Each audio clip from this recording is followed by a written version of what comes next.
Hey guys, Steph here from thegoodride.com. So we are checking out the Surge Splitboard bindings from Spark R&D. These are a pretty responsive, fairly stiff binding that makes splitboarding a lot more simple than using the pin system. They're super lightweight, they're very simple, and it puts you closer to the board than if you were using the old school volet setup with the metal plates. So let's check the bindings out. These are a little bit more aggressive, responsive binding. The Highback has a pretty stiff flex to it. And then the ankle straps are made out of a pretty responsive material. It is semi-flexible, twistable, but it fits right on the boot and it's slightly asymmetrical. So it's a little wider on the outside of the boot and a little thinner on the inside of the boot. And then the toe strap is the same. It is, somewhat flexible, but it has a really firm feel on the boot when you strap it in.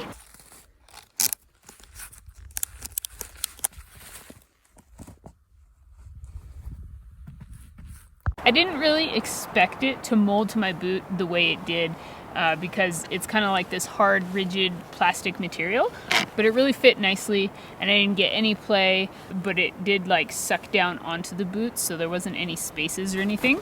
You get an adjustable high back here, and then I like that you push it up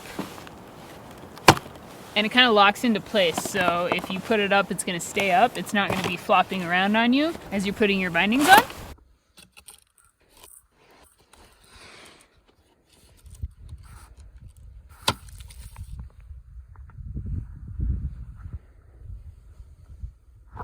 The Heelcups have these holes in it, I'm assuming to save weight, but they are adjustable. You get 4 holes to push it forward or back to center your boot over the board. The ratchets are super smooth.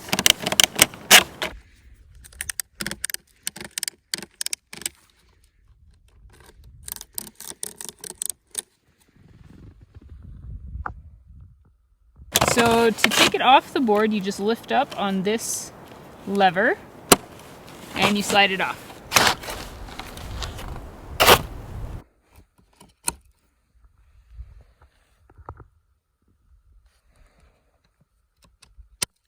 So this is what the binding looks like. You can see the 4 holes to adjust the high back forward and back. This is the lock toe ramp. Here's the bottom. You get the riser right there. There's two settings on the riser, and then it just kind of sits down there. Here's a look at the footbed. It's not the most damp binding in the world. You definitely feel everything. I mean, you're just riding on this piece of metal. So depending on the type of boot you have, could depend on how shock absorbing your ride is. But hopefully if you're out there splitboarding, you're getting some nice soft powder anyway. I did notice I rode this board on groomers and stuff just so I could get more laps in. And then I did take it on a couple hikes, and I noticed that I got more foot fatigue when I was on groomers on hard pack. But in the softer snow, I didn't notice the flat metal plate as much. These are the step-ins that are really easy to clip in.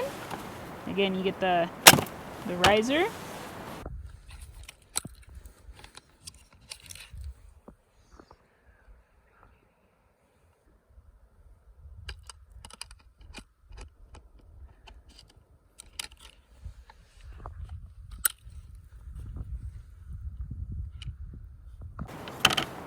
And then to take it out, you just slip it out and you put it back in.